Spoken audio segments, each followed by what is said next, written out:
Bilang isang nurse, meron akong clients na worried sa wrinkles at sagging skin. Alam ko na hindi talaga natin maiiwasan ang aging, pero pwede nating pabagalin ang proseso na yan. You can try Abera Wrinkle Cream para ma-reduce ang wrinkles at ma-prevent ang skin aging. Nire-recommend ko talaga ang product na to kasi Abera has Vigna aconitifolia, isang plant-based ingredients pero powerful like retinol. Nakakatulong ito mag-regenerate ng skin at mag-fade ng fine lines, pero hindi nagda-dry at hindi nakaka-irritate. Meron itong licorice extract, hibiscus flower, chlorella algae na nagbibigay hydration, brightening, at overall skin repair. Safe gamitin anytime dahil non-greasy at hindi sticky. Kung gagamitin mo twice a day, morning and night, mapapansin mo agad na hydrated at softer ang skin mo. After some time, mawawala ang fine lines at magiging mas youthful at firm ang skin.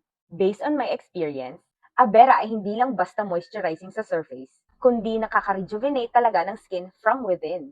Nirecommend na ito ng madaming doctors at experts, at may FDA Philippines certification na din. Kung gusto mong maibalik ang youthful glow at confidence mo, Abera Wrinkle Cream is the right choice. Walang gender or age limit. Pwede gamitin ng lahat.